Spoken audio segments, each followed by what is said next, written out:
segala akal, itulah yang memberkati hati dan pikiran saudara di dalam Yesus Kristus Tuhan kita. Amin.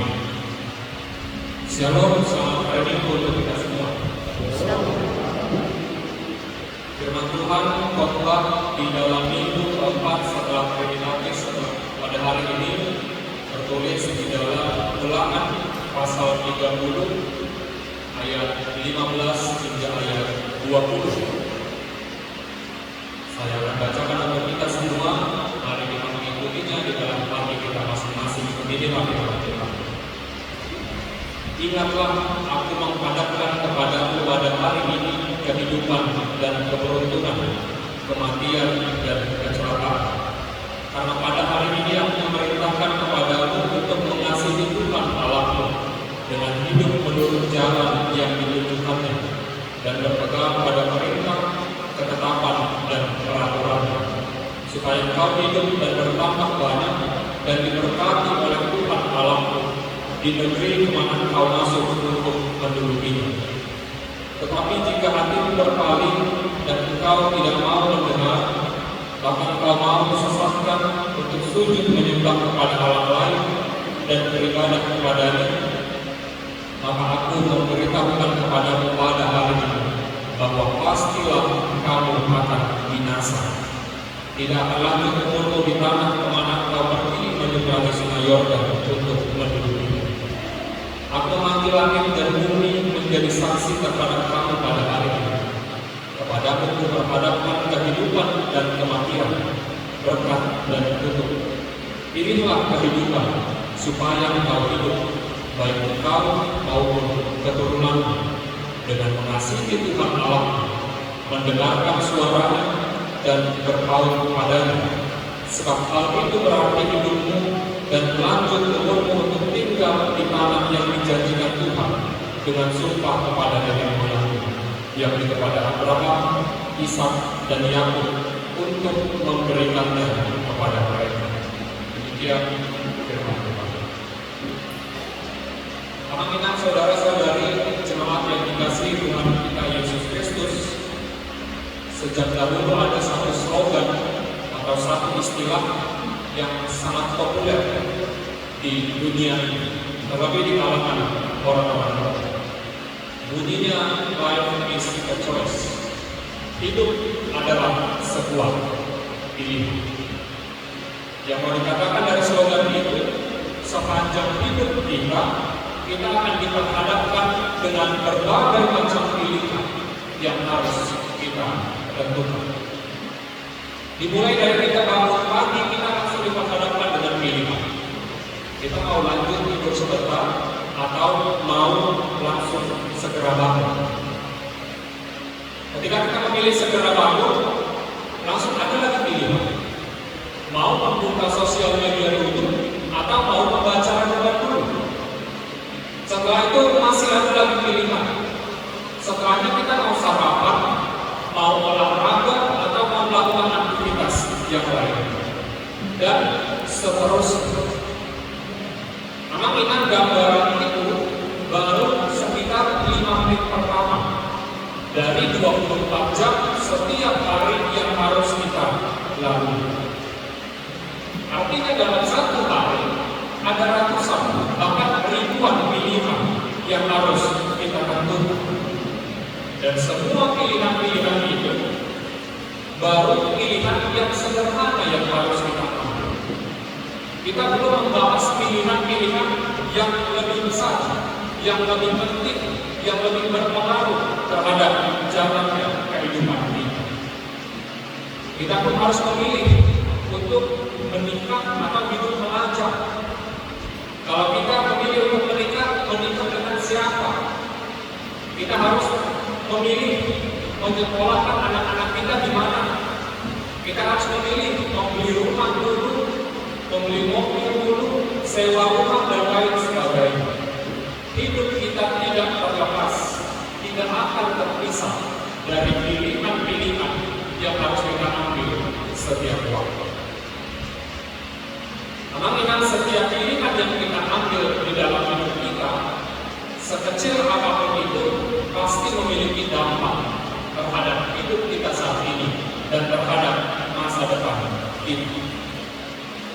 Untuk itu kita selalu diingatkan, kita selalu diajari untuk bijak dalam menentukan pilihan. Kita diingatkan untuk bijak dalam mengambil keputusan. Karena pilihan yang kita ambil, itulah yang akan menentukan jalan hidup kita semua. Bahkan menentukan jalan hidup keturunan kita di waktu yang akan datang. Saya jadi teringat ada sebuah lagu di awal tahun 2000-an yang berjudul Madu dan Racun. Kalian tahu lagunya? Liriknya kurang lebih, di tangan madu di tangan kananmu, racun di tangan kirimu. Aku tak tahu yang mana yang akan kau berikan kepadaku. Anak-anak, kalau ditanyakan kepada kita, madu atau racun, yang mana yang kita pilih? Yang mana yang kita pilih? Madu. Itu jawaban yang mudah, pilihan yang sangat keras.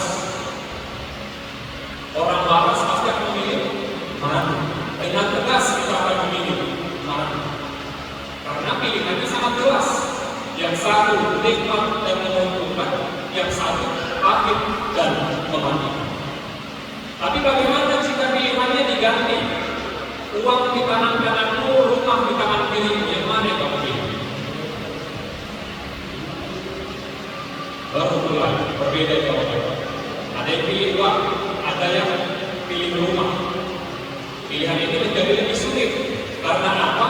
Karena akan ada banyak pertimbangan. Keduanya sama-sama nikmat, keduanya sama-sama menguntungkan, keduanya sama-sama dibutuhkan. Jadi mulai banyak pertimbangan. Lalu bagaimana kalau diganti lagi? Tuhan di tangan kananmu, kekayaan di tangan kiri. Yang mana yang kamu pilih? Tidak ada yang kamu pilih. Kenapa kita bingung? Kenapa kita ragu? Karena kita belum bisa menentukan yang mana yang lebih penting bagi kita. Dua-duanya kita butuhkan, dua-duanya penting bagi kita, dua-duanya kita inginkan, tapi yang mana yang kita pilih?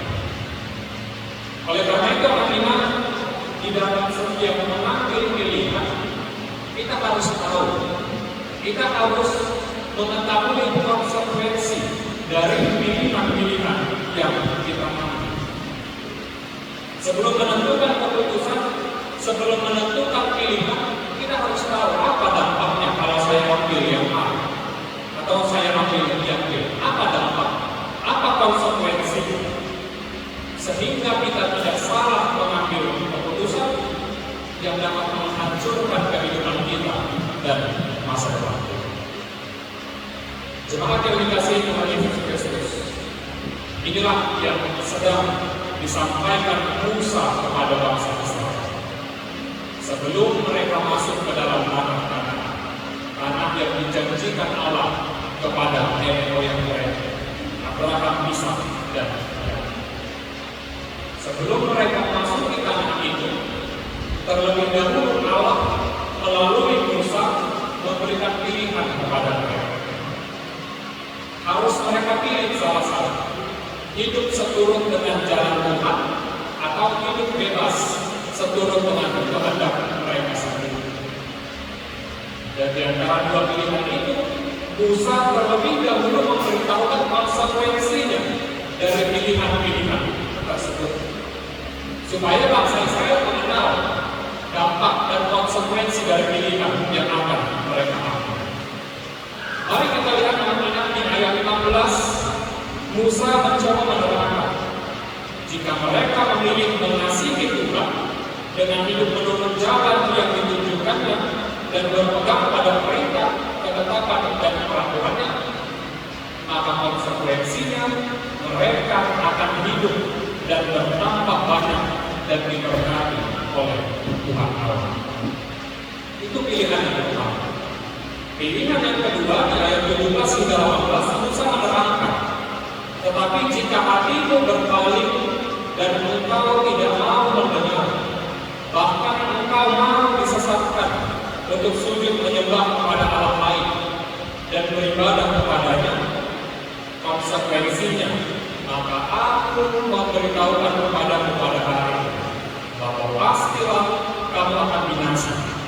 tidak akan ada menunggu di tanah kemana engkau. Ada dua pilihan, hidup seturut dengan jalan Tuhan atau hidup seturut kehendak manusia. Jika dilihat sekilas, kedua pilihan ini adalah pilihan yang mudah, sama seperti madu dan racun. Orang waras pasti akan pilih madu. Orang beriman pun pasti akan memilih hidup sesuai dengan jalan Tuhan. Bahkan orang yang tidak beriman sekalipun, dari mulutnya yang mengatakan dia akan hidup seturut dengan jalan Tuhan. Tetapi pada kenyataannya, bangsa Israel lebih memilih untuk tidak taat. Mereka lebih memilih untuk tidak mendengarkan Tuhan. Mereka lebih memilih untuk hidup sesuai dengan kehendaknya. Mereka lebih memilih untuk menyembah Allah yang lain. Bahkan sekalipun konsekuensinya sudah dijelaskan, sudah diterangkan, kehidupan dan berkat bagi mereka yang memilih untuk hidup sesuai jalan Tuhan, dan untuk serta kematian bagi mereka yang tidak sesuai dengan jalan Tuhan. Tetapi Israel lebih memilih untuk berlalu, dan hukuman Tuhan pun jatuh kepada mereka. Untuk itu anak kita melalui khotbah ini, melalui firman Tuhan hari ini, kita diingatkan untuk berhati-hati dalam mengambil pilihan. Kita diingatkan untuk berhati-hati dalam membuat keputusan di dalam kehidupan ini. Pilihlah dan yakinkan hatimu untuk mengikut Tuhan. Pilihlah kehidupan, kasihilah Tuhanmu. Pilihlah untuk mendengarkan suara Tuhan. Pilihlah untuk hidup sesuai dengan jalan yang telah ditentukan Tuhan. Pilihlah kehidupan ini. Pilihlah Anugerah asama roh, Rakdoh, Pinompangusro. Pilihlah kehidupan ini supaya engkau hidup baik engkau maupun keluarga. Mengingat saudara-saudara yang dikasihi Tuhan Yesus Kristus, berbicara tentang pilihan hidup, kita tidak bisa hanya mementingkan kepentingan diri kita sendiri. Berbicara tentang pilihan hidup, tidak bisa hanya memikirkan dampaknya bagi diri kita sendiri. Karena apa yang kita perbuat saat ini, apa yang kita pilih saat ini, akan berdampak juga pada masa depan keturunan kita. Seorang pemuda yang memilih untuk bermalas-malasan, yang memilih untuk tidak bekerja sepanjang hidupnya, maka ia tidak akan berhasil di dalam hidup. Dampaknya bukan hanya bagi dia sendiri, tetapi berdampak juga bagi anak-anak yang dia lahirkan, akan tumbuh di dalam ekonomi yang kurang baik.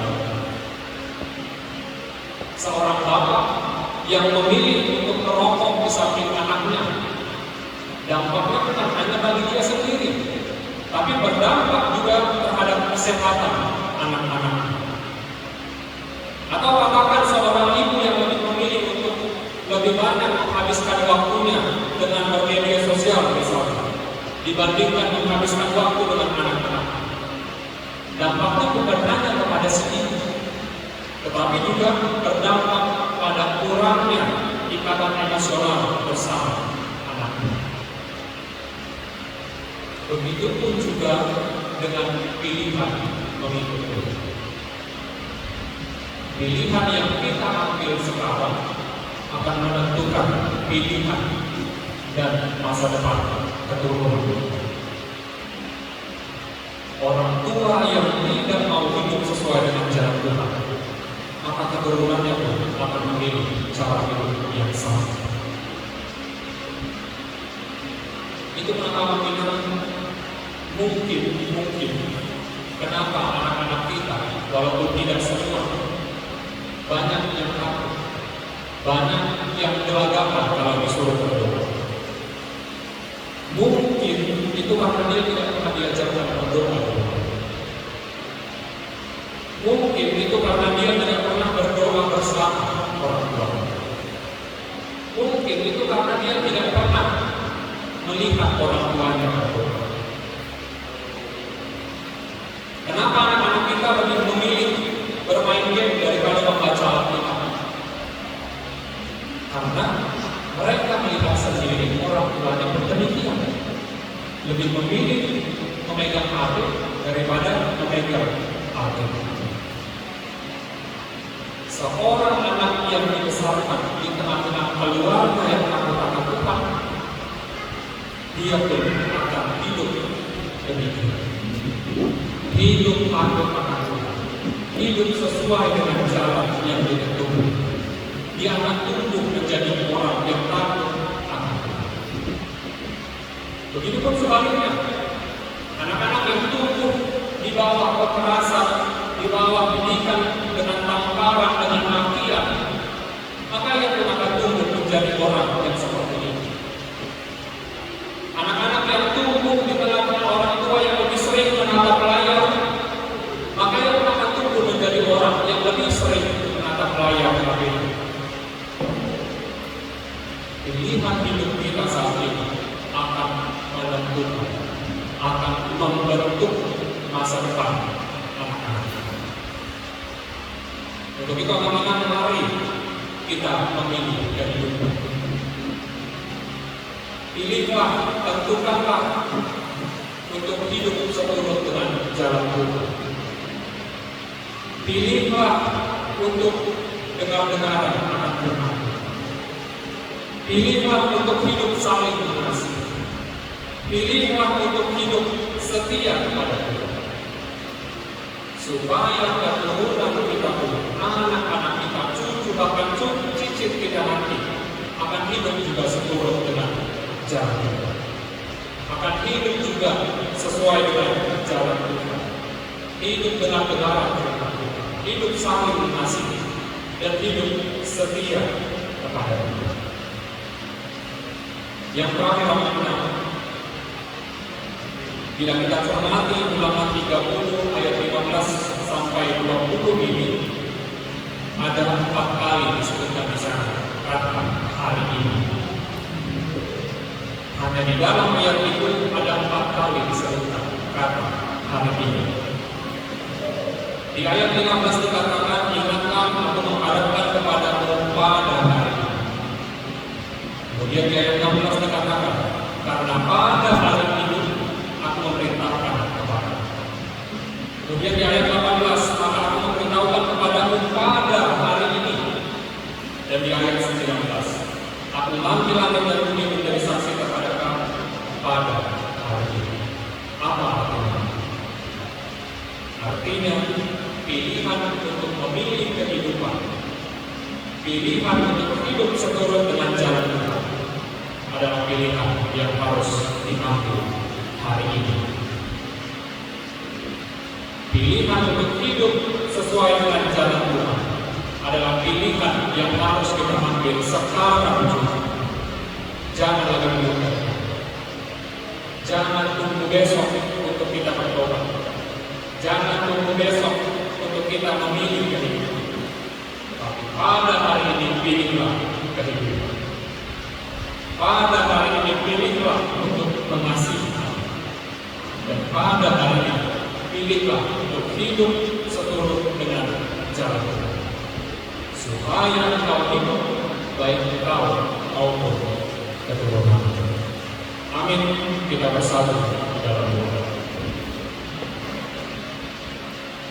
Bapa di dalam surga, kami bersyukur atas firman-Mu pada hari ini yang mengingatkan kami untuk memilih kehidupan dan berkat untuk kami ambil, kami jalani dan kami terima dalam hidup kami. Ajar kami Tuhan, kuatkan kami untuk hidup sesuai dengan jalan. Ajari kami Tuhan untuk hidup dengan kebenaran firman. Dan ajari kami Tuhan untuk hidup sesuai dengan aturan dan ketetapan yang telah Engkau tentukan di dalam hidup kami. Kuatkan kami Tuhan untuk hidup sesuai dengan firman.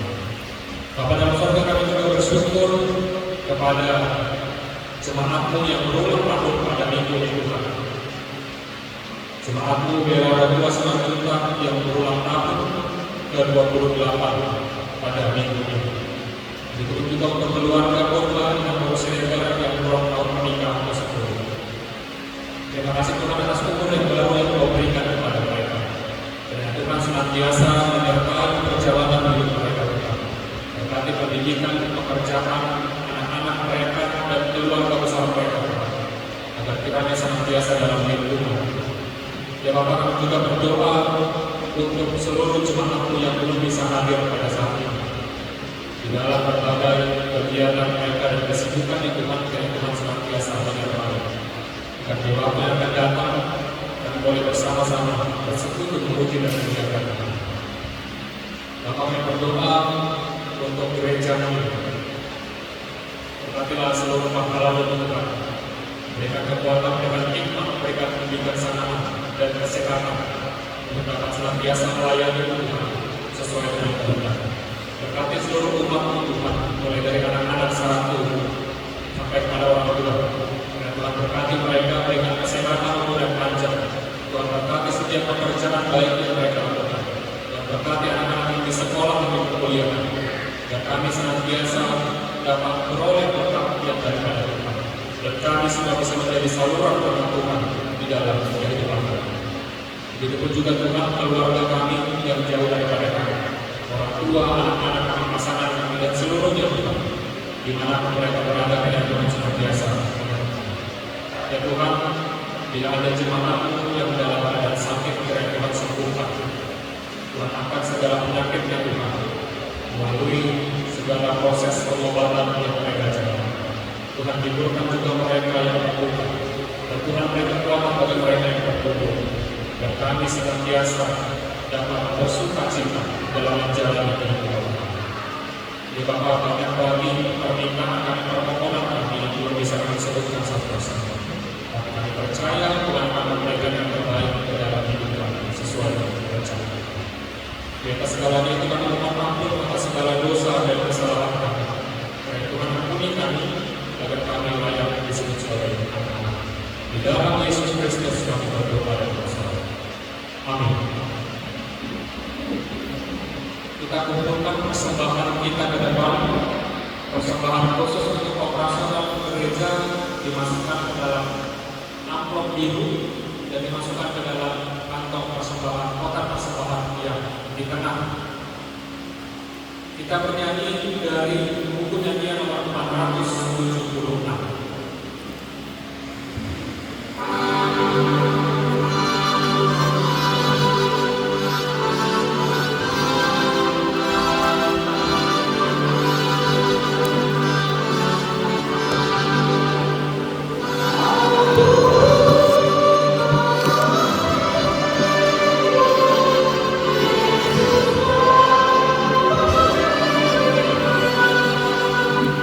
Ooh.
Bapak kami untuk mengenal pengalaman yang lengkap dan baru yang kami peroleh dari Tuhan, supaya kami senantiasa bersyukur kepada-Mu di dalam nama Yesus Kristus Tuhan kami.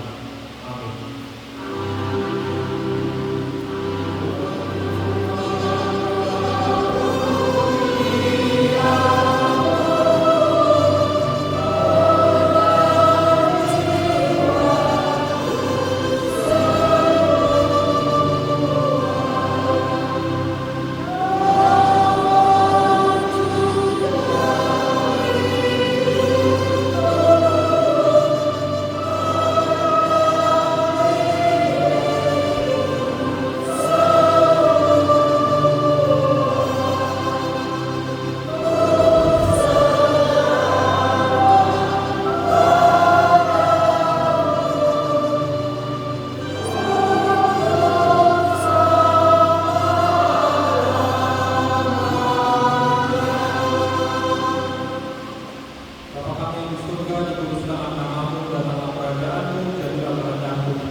Berikan kami pada hari ini makanan kami yang secukupnya, dan ampunilah kami akan kesalahan kami, seperti kami juga telah mengampuni orang yang bersalah kepada kami.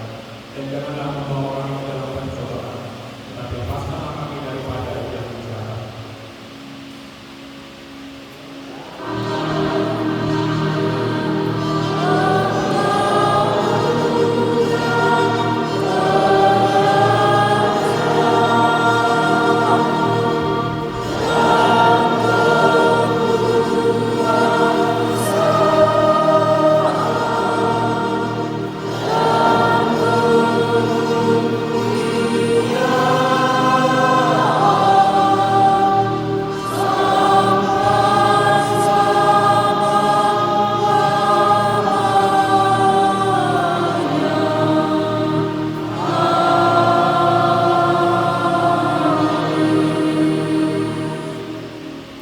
Tuhan memberkati dan melindungi engkau.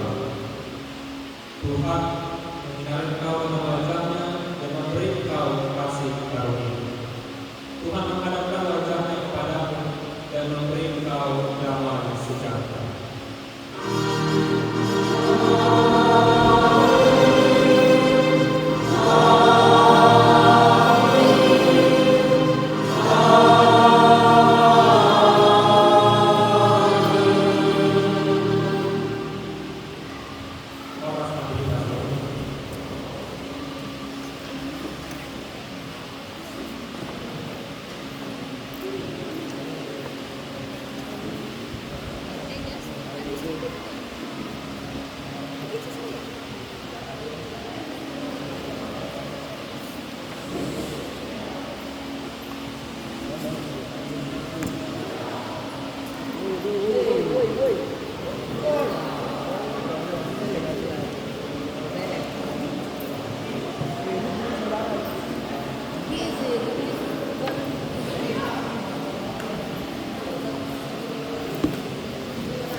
Makan yuk.